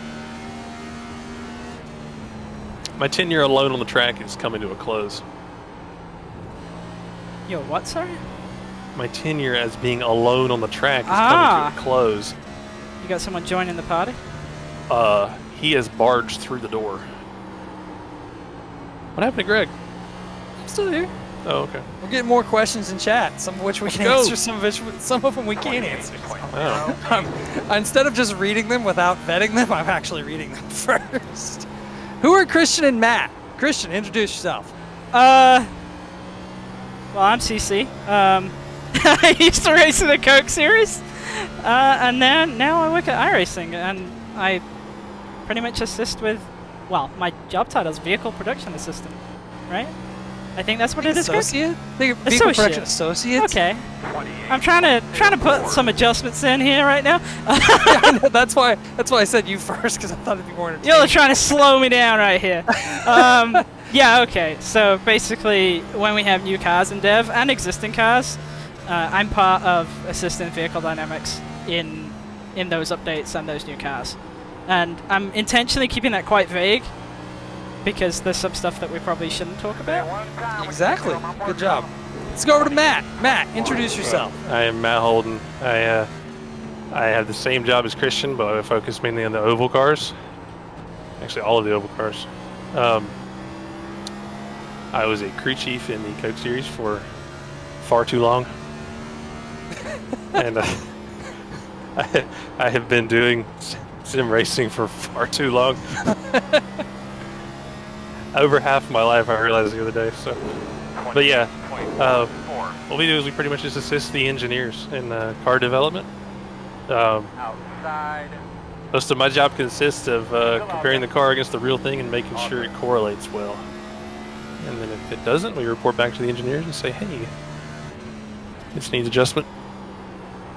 I can 100% vouch that the level of detail that these individuals and the ones that are also not on the stream currently go through is second to none. It is absolutely mind-blowing to be a fly on the wall during the conversations that they have and the back and forth they have with the engineers and maybe the different race teams that are associated with the real-life cars. It is an absolute privilege to see the pursuit of excellence when it comes to modeling every car in iRacing.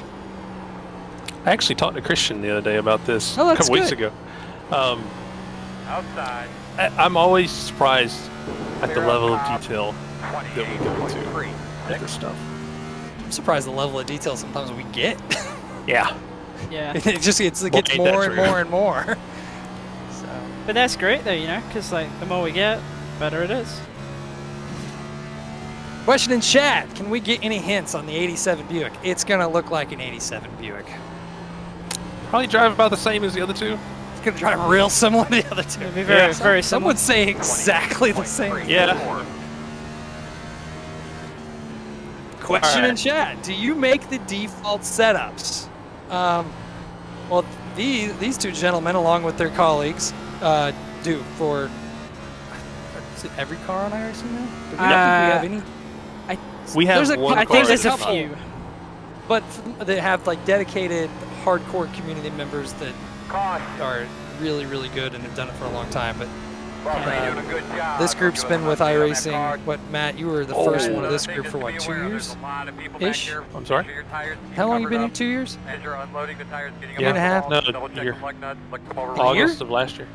Closed Yeah. right Oh, the August pit year lane's of my open? life. What? Pit road is But I want to open. pit. This guy's just Alright, passed we're me. gonna have to Okay. come around the 15. Come around the That was a bit 15. confusing. I probably should have slowed But down. yeah, we've brought the development of vehicles and building of setups for the most part completely in-house, and I think Yeah.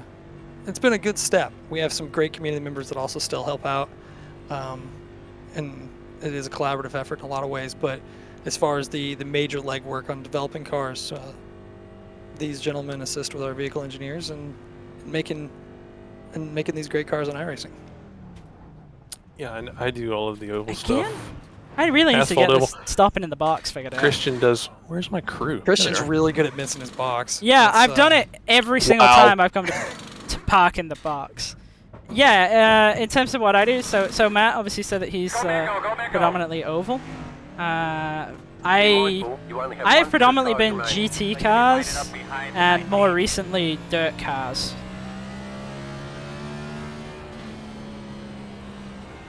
You say predominantly oval. Well, you've Said been predominantly. The better kinda like saying word is whilst. exclusively. Well, that's not entirely true.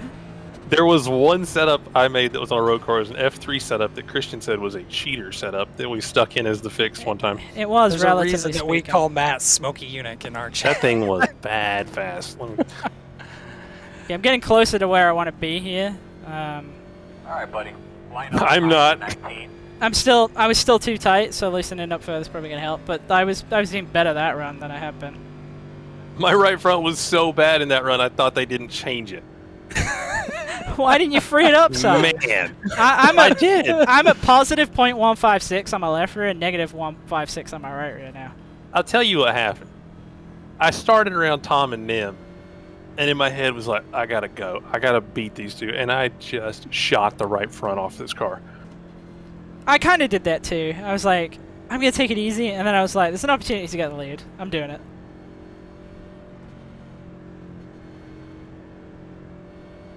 Also, I kind of, yeah, I probably should have slowed down a bit more, but it took me a while to register that I had to let the pace car by, so. If anybody watches this Questioning- back and they got checked up there, sorry about that. Question in chat. I missed this one earlier. I apologize. What is the difference between the open setup and the V2 open? Matt Holden. The V2 stuff is a newer direction. So I was actually talking to somebody about this on Discord today. So the fixed setups, they're built to be very slow, or relatively slow and easy to drive. Double 'em up, The double 'em open up. setups are supposed to be faster, 6.1. but I still held back on them because We're I gonna be on the wanted outside this them to time. be friendly to use. And I started getting comments that they weren't quite, they were having to do quite a lot of work to get them up to speed.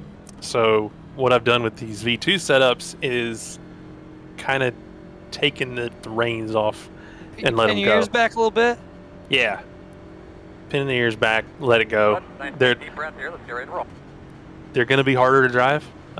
It's mostly a test to see if Oh, man, people pace car's off. Drive smart there. like them and they can deal with them. If we've gotten pretty good feedback, I've actually had a lot of people come back saying I finished in the top 5 with this thing in a good SOF race. So that's great news.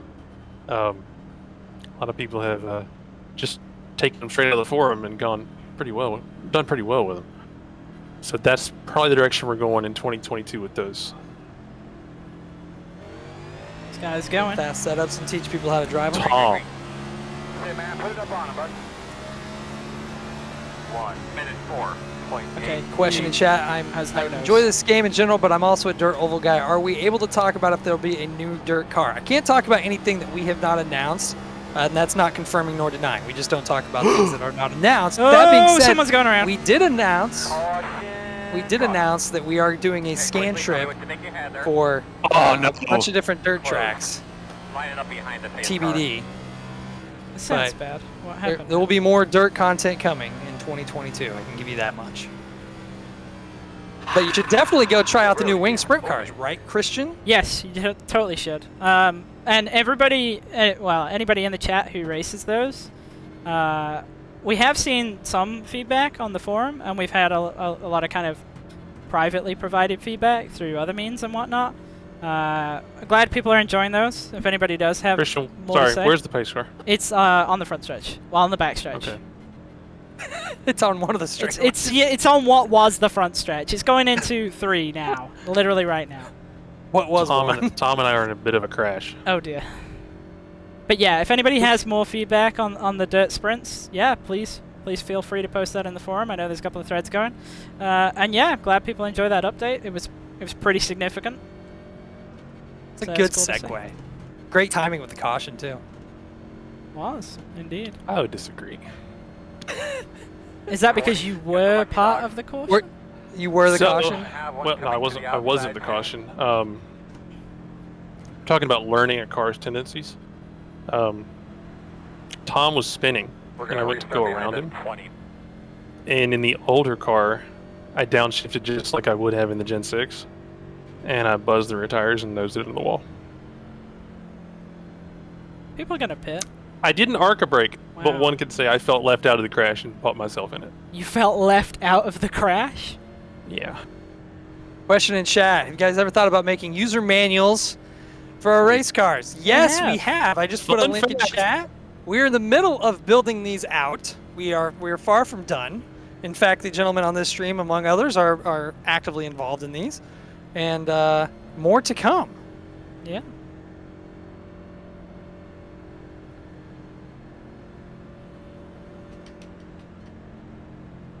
The road's closed. So we're talking about learning. I'm about to find out how much damage is on the nose of my car. That's not you behind me, is it? Negativo. Okay, because the guy behind me's got no nose on it. Someone just lost their chat privileges. What? What happened? Oh, fun. What happened? Someone's chat privileges were revoked. It wasn't that your Oh, guys' really? shirts you showed up in the that you showed up in our staff meeting in though. That was funny. Oh, that was good. That was great. We've been playing that for like a month. We really We have. thought Brent's got stolen. Friends got stolen? Well, I we thought thought it it did, because it said it was delivered, and he was like, it's not here. And then it randomly appeared, like a week later, I think. He said, His girlfriend stole it. I think somebody took it off the porch. If so, they're going to be very disappointed. when it wasn't that bad." They would have opened it and just totally not understood. Oh man, we got people losing chat left Yeah. and right. I'm glad I got it muted. Not guys. a good not a good Guys. idea to lose your chat privileges in stream, guys. Boys, mind the rules. 1 minute Nim 7.05. Cross. You'll be Mr. lining up on Nim the Cross is in the race. Yeah. He's literally in the race with you. You know? I heard somebody lost an A Open like at 10 a.m. today. Well, who did that? Oh, we got Boop Boop Brent in chat. Yep, my shirt was stolen. Never got the first one. Did you actually not get the Oh, no, first it's- one? They it's- had to give you It's another? Beep Stay in Boop line, Brent. please. Cross start Beep finish boop. line. Tanner's behind me, driving a Hey, blue start modified. off, be ready. Speaking of Brent is one of our AI guys as well. Tanner, don't Yeah. hit me with that bumper, dude. It ain't there. Brent and Alex, Nigel, the Yeah, AI Brent. trio, Brent, the unsung hero. the closet fastest guy in iRacing staff. Porsche savant, dude. I've never in my life.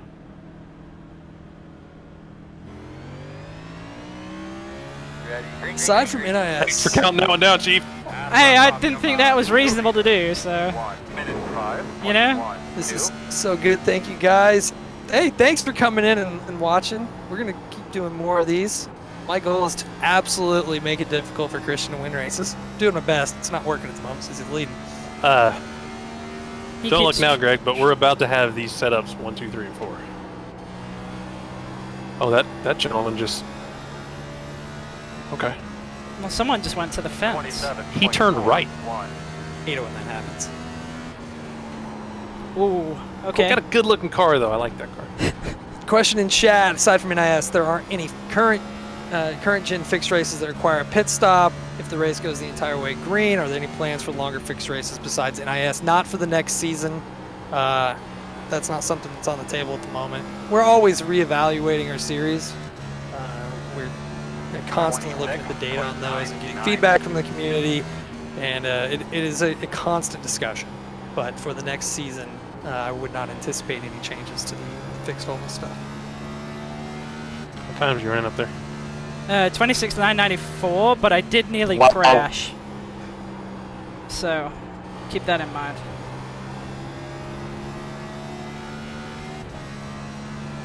$26.93.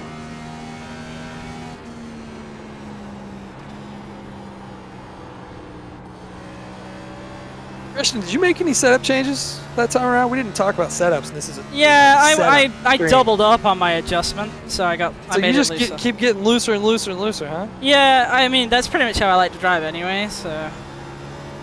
I pretty much go as far as I can stand.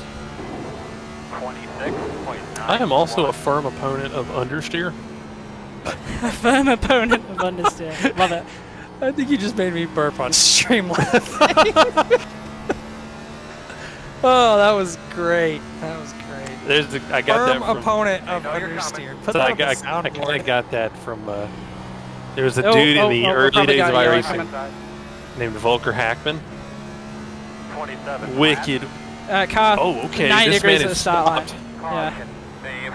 I am not Well- going to pit here because we've still got 20 odd laps to Pit go. road is closed. You'll be We lining do? up behind the pit Yeah. lane. Okay. We're on lap 97. And Line I've up got one behind set So I did. left, so I'm saving it for like a 10 lap shoot or something. So there's a guy named Volker You'll be lining Hackman. up behind the 14. Dude he's like a legend in sim race back to the I think the Line up 90s. behind the pace car. He's on Team Redline, and I looked at his profile one day because he used to post setups up online for the Lotus 79, and I was grabbing one, and his profile under dislikes he had understeer, Love it. and I thought that was hilarious.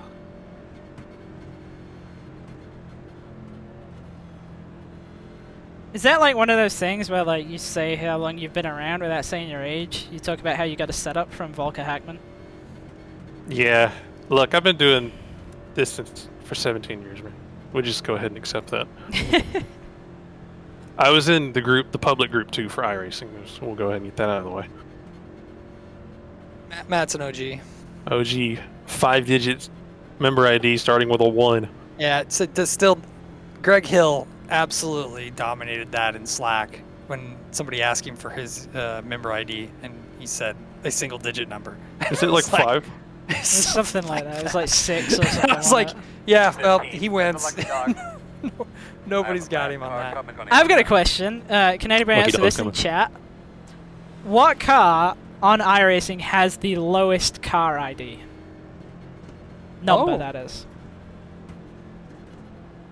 So what? I bet I know. What is car ID number 1? That's quiet. Is it the sprint car? No. Okay, I'm out of my- Matt loses. Well, I'm losing everything today. Somebody says Skip Barber. I see That is Legends. correct. That is correct. Is it the Skip Barber? The Skip Barber. Skip Barber is car ID number 1. Fun What's number 2? facts. I don't know.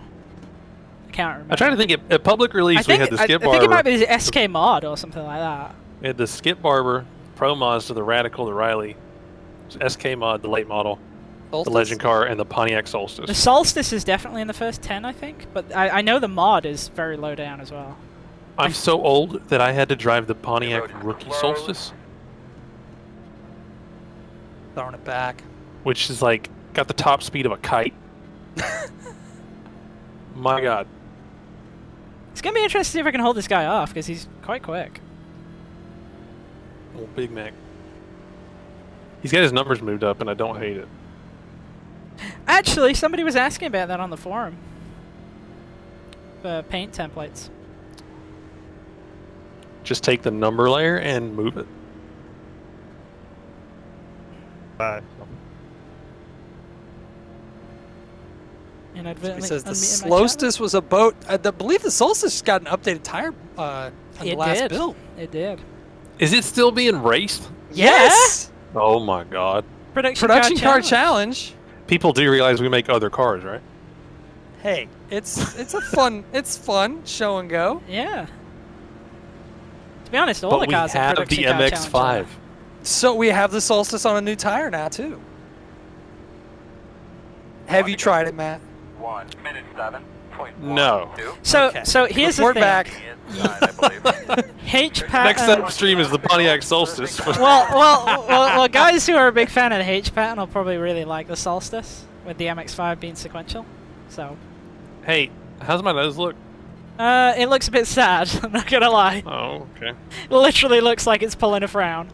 Do I look better than We Tanner? are coming Yeah, to the because green. you've got a nose. All right, cool. Tanner back there Map racing pace mods. cards off. I'll probably go pretty late again. I'm gonna go in the actual restart zone. Count me down, and I can help you get away from this 11. Hey, car. we're on chat, so why don't we not do that? Or on a stream? I'm just gonna go in the restart zone. Christian and I technically were teammates in the Coke series, so we still kind That's of. technically true. We were.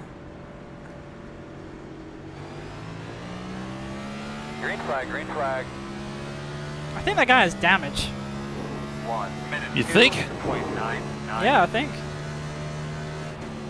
I'm gonna try and not do what I did on last restart, which is bomb it off into one and nearly drop it. Oh, okay. The yellow's out. Oh. By yourself there, how'd it feel? It's going well. Closed. Lining up behind the pace car. This is.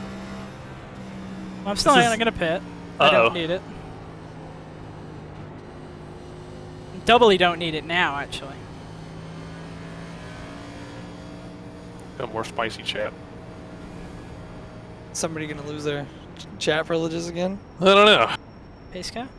Pit road will be open this time. Hey, this is the. It's the pace car. The iRacing pace car. It's the iRacing pace car, yeah. Yeah.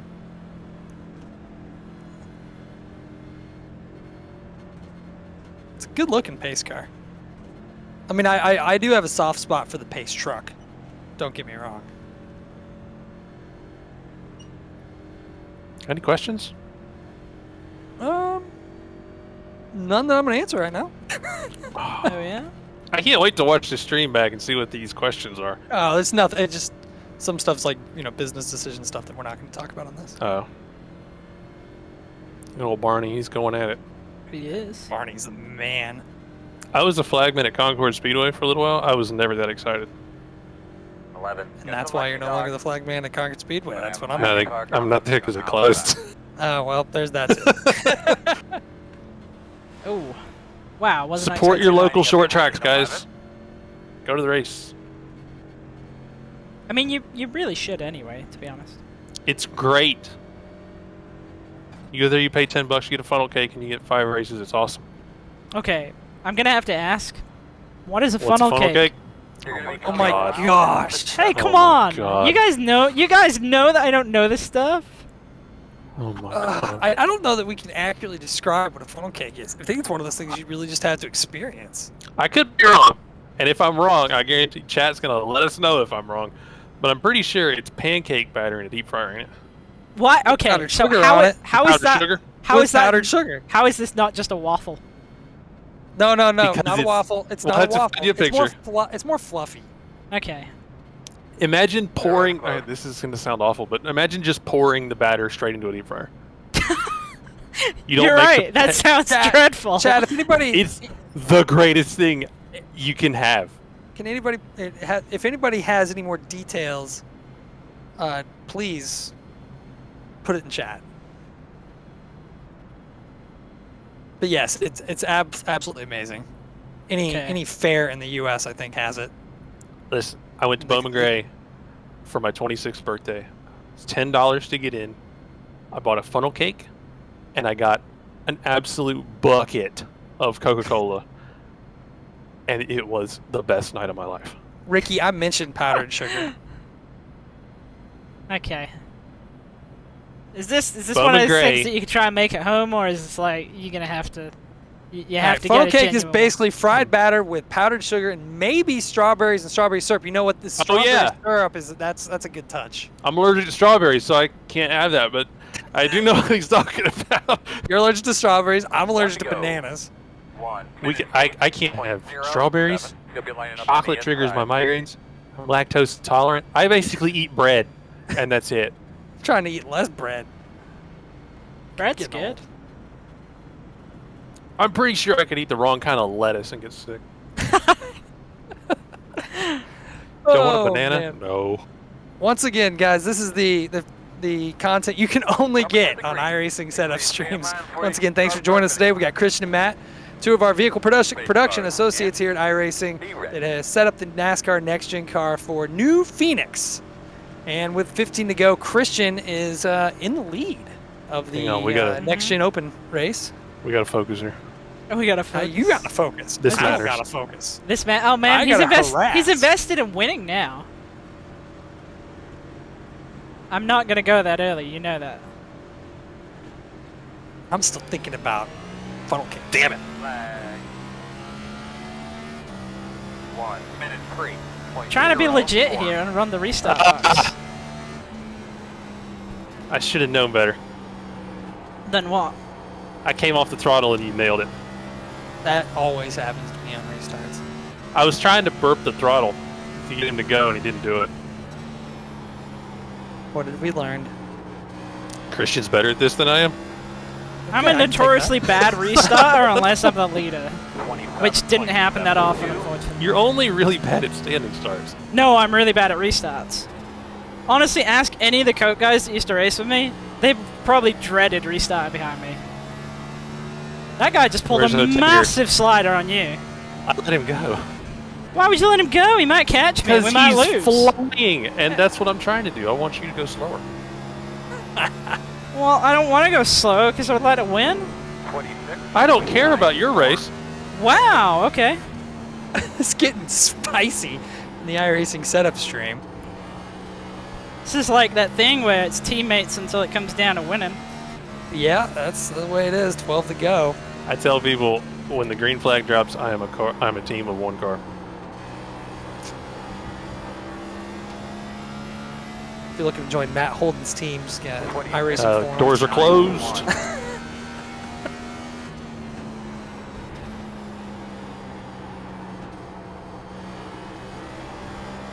Christian, if you show and go this race, first time ever driving and win, I'll give you a golf clap.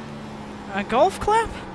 That could get one of the coveted Greg West gold stars. just lost at the third. staff meeting. All right, I'll take it. 26.9. The coveted gold star. We haven't given out one of those in a while. I know, you gotta earn gold stars. Oh, wow. Have you just lost third? Yeah, I did something stupid down in 3. I was going to give Tom a tap when he came up in front of me in turn 3. But then I saw his back bumper and thought, it's had enough. 27. We're going to let it go. All right, 10 to go. Christian's pulling gap. Apparently, the setup adjustments are paying off. Christian, Yeah. you're putting your final setup in chat or in the forums after this, right? Yeah, absolutely. Where you ended up. I think right now this setup is first, third, and fourth. And 27.15. Pretty solid. And anybody else that took it when Christian shared it. I'm gonna hit the wall It soon. could be the I'm top pretty half sure. of the field. I can just tell I'm like getting closer and closer to it.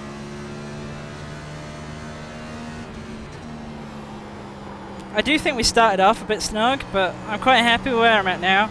People might find this a bit too loose, but you can always tighten up. 27.17. Oh, it's getting intense. 7 to go. The boys are starting to get a little quieter. Yeah, I'm just worried about late race caution here. That's pretty much all that can take it away right now. He's 2 seconds back. He's not going to run that down. How upset would you be if it was Matt that lost the back end? 27.2. Well, given that he says he's not my teammate right now, I guess I should expect it, right? Everybody's teammate.